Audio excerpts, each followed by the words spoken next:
Hello Bitzbox, this is Craig from Bitzbox.co.uk here. This video is something a little bit different to what's normally on the channel. So I was approached recently by One Page Rules to do a sponsored video showcasing some of their stuff, and I am looking forward to showing you some of the miniatures later on in this video. Before we do that though, just a little bit about One Page Rules.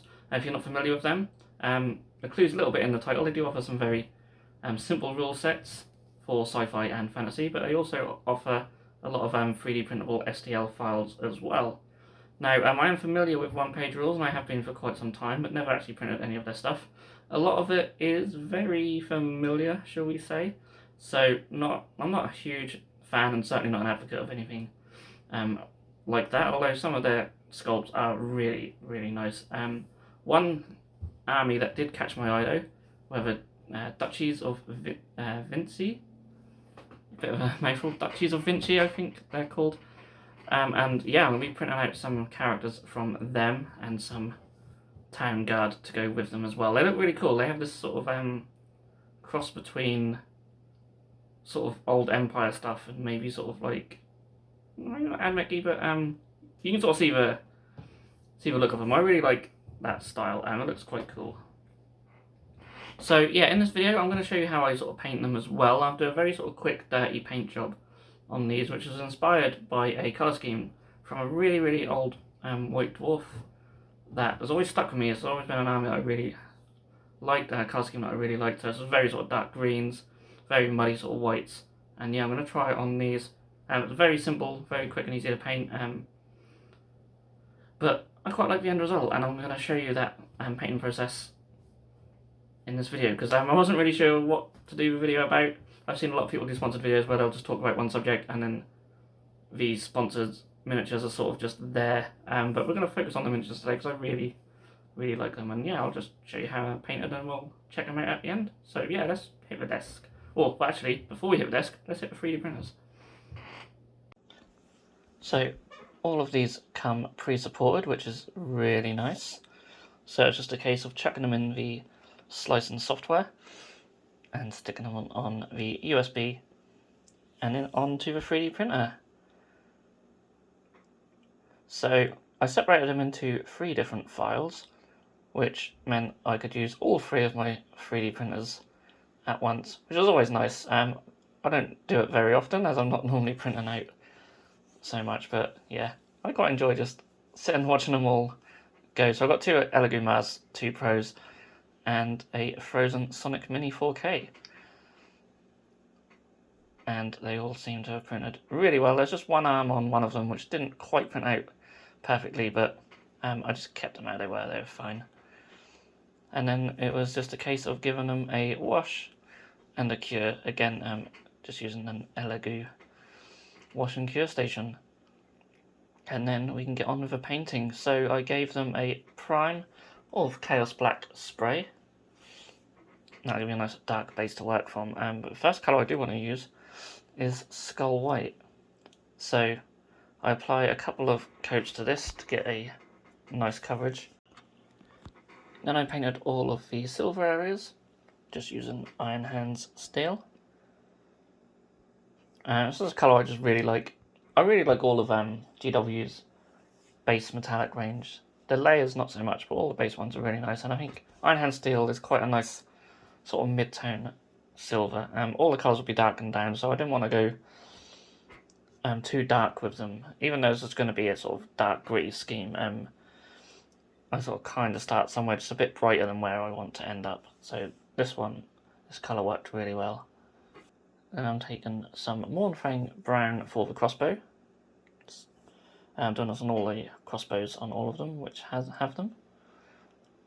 I'm going to use some different browns when it comes to painting other areas, so I just wanted a brown that would just stand out against that.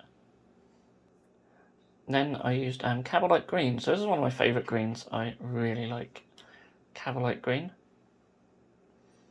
And this is all the areas I'm having green. So it's going to be some sort of green and white stripes in some areas. I'm just painting on some of the clothing areas. And it goes on really well for a layer paint. Again, just a couple of thin coats does the trick quite nicely. And then I take some Rune Lord brass, just for any sort of gold areas. So he's got this mechanical bird on his shoulder. Obviously not all of them have them, but the 3 characters do. And then there's lots of little studs as well, which will be painted in that colour. And then I take some Mephiston red for his feather.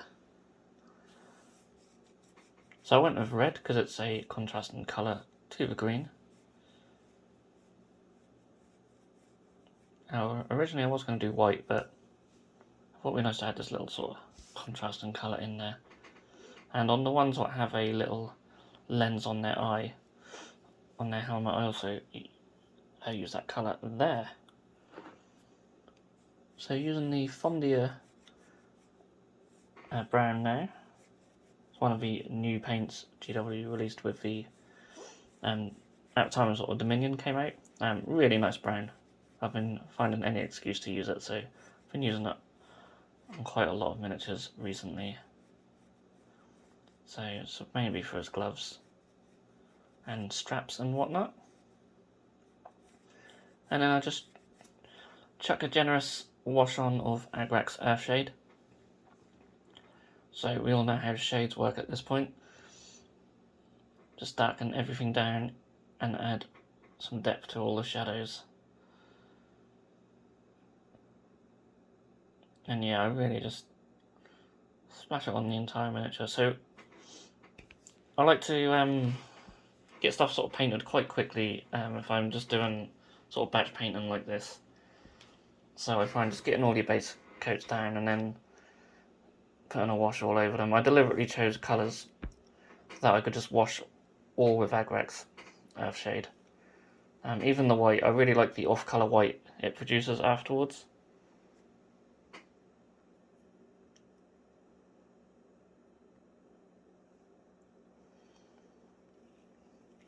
So once it's dry, I'm going to come in with a few highlights. Not too many though. Some Gorefall brown just on the areas of the darker brown. So you've got pouch here, you can see. Just getting edge highlights on there. And just on any other areas that need highlights. As always, I thinned it down just a little bit just so it flows off the brush quite nicely, and then it won't dry so bright as well. Take some Wild Rider red for the feather. Just add some little highlights on there. I quite like the orangey red nature of it. Really nice bright highlights on this to sort of, again, sort of contrast against the sort of darker green and sort of just really stand out. And lastly, just some Runefang steel on the silver area. So I deliberately haven't highlighted the green or the white. I really liked how the white looked after the wash, just that really sort of off colour. I really liked that. I didn't want it to be any brighter. And yeah, I just didn't with the green either. I didn't want the green to be too bright, and I felt like a highlight to it would just make it a bit too bright. Maybe in hindsight I should have started with a darker green and then highlighted with a Cavalite green, but I really like how they look. I'm not going for any great paint job here. This is completely just a tabletop standard job just to get them done and show you guys them on video. But yeah, they have been really nice miniatures to paint. They came out really nice. I like the detail on them, and they are beautiful miniatures. And I will probably print some more, some other units from this army, and yeah, I'll get a nice little army together of them. So I do think they are really, really cool. And here we have a finished miniature alongside a couple of the other leaders. So yeah, I used Shining Gold on their birds. I think I do prefer the Rune Lord brass. So I may go back and repaint them to match. But yeah, these are really nice miniatures. I really like the helmet styles on all of them. They're all quite different and they look really cool. But yeah, hopefully you can see from these pictures that sort of gritty style I wanted to do. And yeah, I really like how the green and the white works. together. Next up are a couple of assassins. These are really cool miniatures. It's a shame they have the same sort of pose, but it's quite a cool pose. And I do like the sort of Plague Doctor style mask on one of them. But yeah, they came out pretty nice as well. And again, just keeping that limited palette to make it all match. And then we have our first squad with a crossbow. So there's one squad with like sort of these double crossbows, and then there's another one which we'll see in a minute, which is like more regular ones. But again, really cool. I really like the helmet designs and just the whole sort of look of them. Really, I really like these miniatures a lot. And here we have the other guys with the regular crossbows. And yeah, the bases were just very simple, just stone and mud with just a dry brush of I think it was hobgrot hide I actually used in the end. So yeah, just keeping the bases nice and simple. So yeah, you'll see at the beginning actually there were some guys on horses as well, so I would be quite tempted to print them out at some point. But there's some really cool, unique looking miniatures for this army. So yeah, I think definitely do some more in the future. It's a nice, quick and easy paint scheme, which I think looks really cool. I might even try it out on some Cities of Sigmar miniatures, see how they look in this scheme. I've got some great swords I need to paint up at some point, so I may try that out, see what they look like. So yeah, I hope you guys have enjoyed this video. Thank you to One Page Rules for reaching out to us and offering us some files that we can print out to make some beautiful miniatures for this video, so big thanks to them. I hope you guys have enjoyed watching. If you have, then do feel free to give it a thumbs up, and you can hit that subscribe button if you haven't done so already. So all that's left to say is thank you so much for watching. I'll see you all again in the next video. If you enjoyed this video, then please feel free to subscribe to our channel if you haven't done so already. You can also click that bell icon to be notified when a new video has gone live on this channel.